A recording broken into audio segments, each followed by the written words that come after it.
আমরা আছি তায়েফের একটি ঐতিহাসিক স্থান, মূল তায়েফ থেকে, যেখানে নবীজি সাল্লাল্লাহু আলাইহি ওয়াসাল্লাম তায়েফে এসে পাথরের দ্বারা আঘাতপ্রাপ্ত হয়ে দিনের দাওয়াত দিতে এসে কষ্ট করেছিলেন। তার থেকে প্রায় 30 কিলোমিটার দূরে ঐতিহাসিক একটি পাহাড়, যার নাম জাবাল শিফা।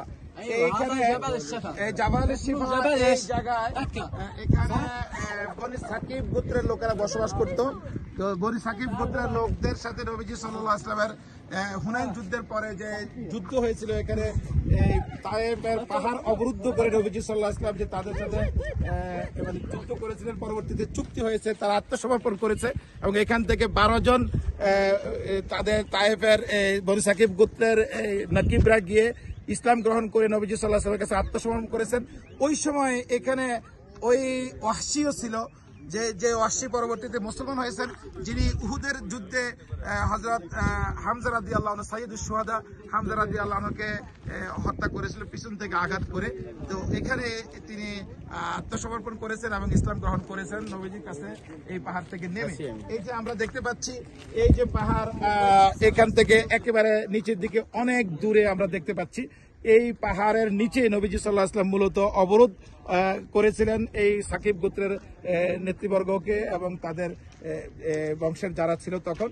তো তারা বাধ্য হয়ে অনেকদিন অবরুদ্ধ থাকার পর আত্মসমর্পণ করেছে এবং এই সাকিব গোত্রের বংশধররা এখনো নাকি তায়েফে এই অঞ্চলে বসবাস করে। তো এই জায়গাটা মূলত এখন আরব দেশের সৌদি আরবের একটি বিনোদন স্পট হিসাবে ব্যবহার হয়।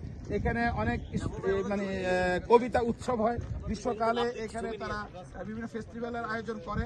এখানে শোক আল ওকাজ এখানে বসে, ওকাজ মেলা এখানে বসে। আমরা যখন এসেছি, এটা একটা দিনের বেলা রোদ, কিন্তু এখানে অনেক ঠান্ডা আবহাওয়া, খুবই শীতল, একেবারে হিমেল পরিবেশ। এই জায়গায় বিকাল বেলা এখানে লোকদের সমাগম হয়, মানুষ বিনোদনের জন্য এখানে আসে, বিভিন্ন উৎসব হয়। আর এই দিনের বেলা লোকজন, এখানে স্থানীয় লোকজন ঘুমায়। এই কারণে আমরা কোনো স্থানীয় লোকজনকে দেখতে পাচ্ছি না। ওই যে দূরে যে সমস্ত বসবাসের স্থানগুলো দেখতে পাচ্ছি, শুনশান মানুষগুলো দেখা যাচ্ছে। এগুলো বিকাল বেলা সরব হয়ে ওঠে এবং লোকে লোকারণ্য হয়ে যায়। আমরা এখানে যে দাঁড়িয়ে আছি, এই জায়গাগুলো মানুষের পদবারে ভারী হয়ে ওঠে। এটা অত্যন্ত আনন্দ করার এবং উৎসব করার একটা স্পট। আমরা এখান থেকে এখন মূল তায়েফের দিকে ফিরে যাব। আল্লাহ সুবহানাহু ওয়া তাআলা নবীজি সাল্লাল্লাহু আলাইহি ওয়াসাল্লামের এই স্মৃতি বিজড়িত স্থানে এসে আমাদেরকে নবীজির দ্বীনের প্রতি আরো আকৃষ্ট হওয়ার তৌফিক